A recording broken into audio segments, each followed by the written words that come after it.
FIDE World Chess Championship, game number 12. We have Ding Liren with the white pieces against Jan Nepomniachtchi. Can Ding make his third comeback of the match?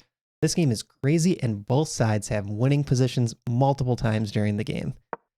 All right, so we see d4, knight f6, and we get this kind of quiet setup by Ding. He puts the knights on d2 and f3, the pawn on e3, blocking in the bishop.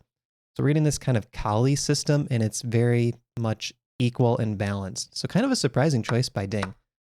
Now we reach what's called the Carlsbad structure, and there's not a lot of Grandmaster games after Jan's next move, queen c7, but we kind of have just this equal position.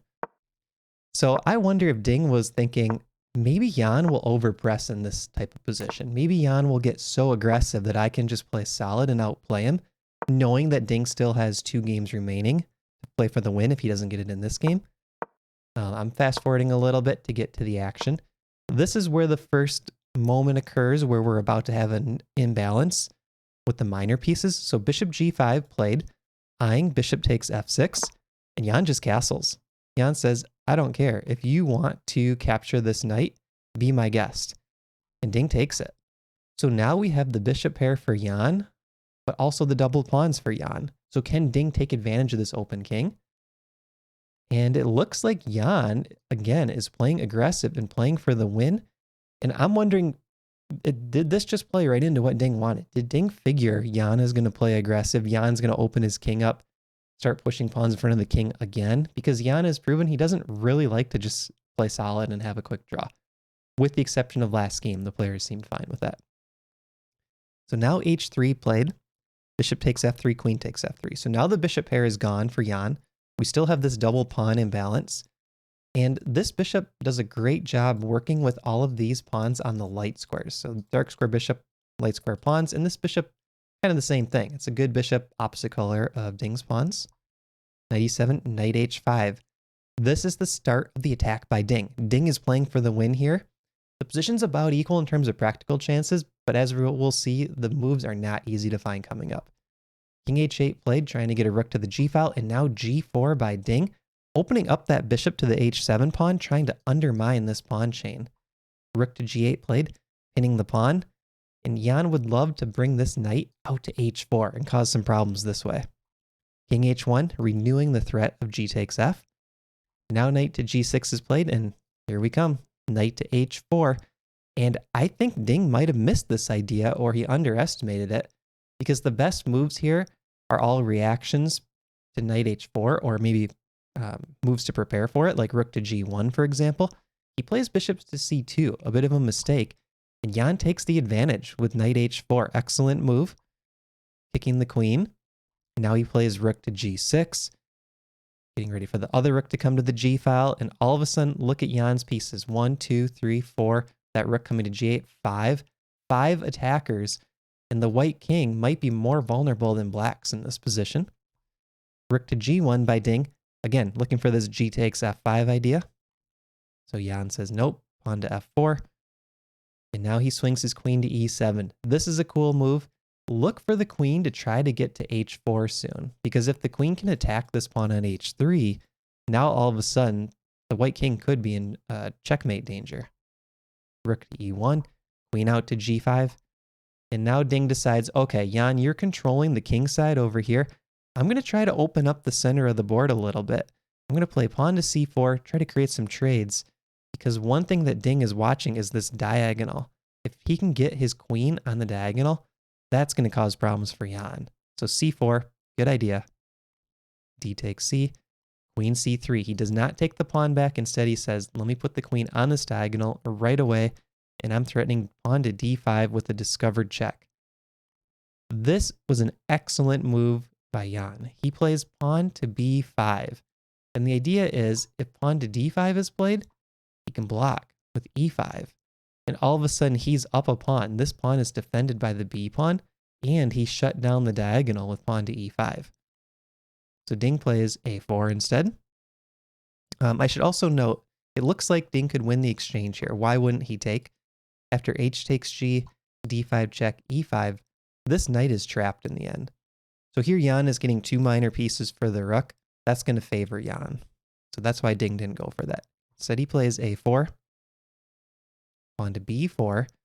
So Jan is giving up this pawn on c4, and then he doubles the rooks. And this was a mistake, and it kind of gives up Jan's winning chances. Instead, he has this move, knight to f3.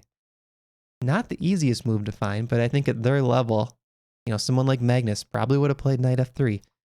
Bishop takes g6, and now there's this brilliant move, queen to h4, not even capturing the bishop back and threatening a checkmate with queen takes h3.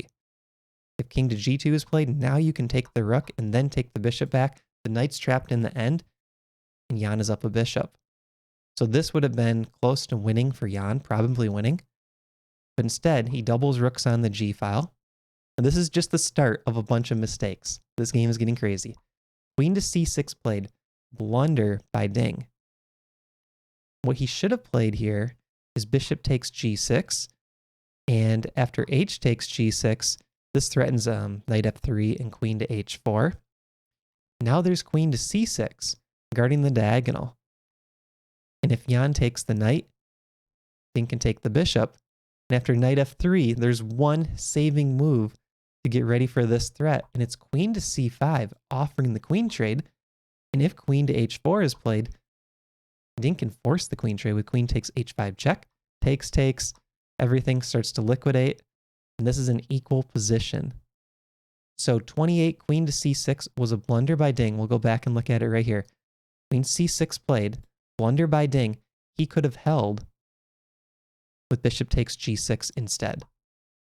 All right, so he goes queen c6. Now the game is in Jan's court, and knight to f5 is a winning move here by Jan. And the crazy thing with this game is when you let Stockfish run at like depth 22, using, let's say, chess.com analysis, it doesn't see all the wins. But if you let it run to depth 30 or higher, like I was doing in ChessBase to prep for this recap, you see wins for both sides back and forth. Like the deeper engine analysis is showing wins.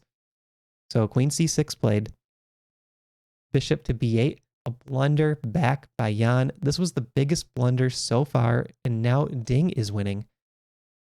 I think the hard thing for Jan was there's two threats here. He's looking at bishop takes g6 and queen takes d6, but instead of bishop to b8, the winning move is knight to f5. And after g takes f5, there's queen takes g1 check, sacrificing the queen. And after rook takes king up, f3, excellent move. It's a discovered check, and there's mating nets all over the place with the two rooks, right? This rook is ready to come down. So after knight to g3, there's rook to g2 check, and now bishop takes g3. Here I looked at two lines. They're both completely winning for Jan, completely winning for black.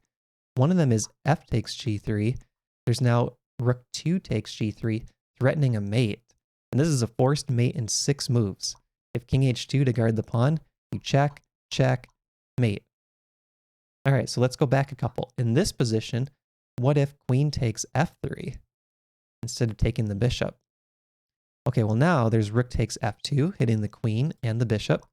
And if queen to d3 trying to defend, there's bishop to f4, a cool move threatening rook to h2. And this is a mate in 3 with best play for black. So Jan missed this idea. Knight to f5 was the winning try. He missed it. Okay, let's get back to the game. I have a lot of notes here. So right here, after queen to b7, rook to h6 was played, and now we are back to equal with best play. Knight to f5 again was the best plan. Bishop to e4, rook f8, queen takes pawn. So now all of a sudden the game's looking a little bit quieter. Jan retreats the queen, and if we do a material count, Ding is up 1 pawn. So up 1 point of material, but both kings are in danger. Queen c3 played, knight g6, bishop to g2, and you can just sense the flow of the game is changing. Jan puts his queen back out on h4, Ding plays rook to e2, and now all of a sudden it feels like Ding's king is the safe one, right? This knight is not doing any damage. The rook is stuck over here. This rook is playing defensive, and this diagonal is still a threat. There's still ideas of pawn to d5. This rook is ready to play active. The bishop's doing an awesome job. So you can sense the tides are turning a little bit. And at this point, Jan, spends 3 minutes on this move, and he plays pawn to f5. Why, Jan? Why play pawn to f5? You are up 1 game in the match. You're in a pretty equal position. all you have to do is chill a little bit. Play a move like queen to g5. Play bishop to d6. Put your rook back on g8. You don't need f5. You don't need to win this position. The position doesn't call for playing for a win at this point. And it's really hard to shift gears like that, but Jan has proven all match that he has trouble just playing solid. And this is a huge downfall for him in this game. He plays pawn to f5, a massive blunder. Rook takes e6 played. Completely winning territory for Ding, as winning as any other position we've seen this game so far. Jan tries to make it complicated. He plays rook takes h5, g takes, queen takes, and now we see the discovered check, d5 check, king to g8, d6. This is a checkmate in 12 moves with best play. Completely over, and Jan resigns. Let me just show what happens with the best moves. If f3, the bishop can drop back, and now d7, bishop to c4, creating this discovered attack. And notice how everything is pinned down. The rook is pinned down. The queen is pinned down. d8 is coming. So if takes, king moves. White can actually make a queen here. This is with best play. Winning the queen back. Completely winning for Ding. Now we're down to a mate in 4. So we have a tied match after today's insane game. And we have 2 games to go. I will see you tomorrow for the Game 13 recap. Thanks for watching.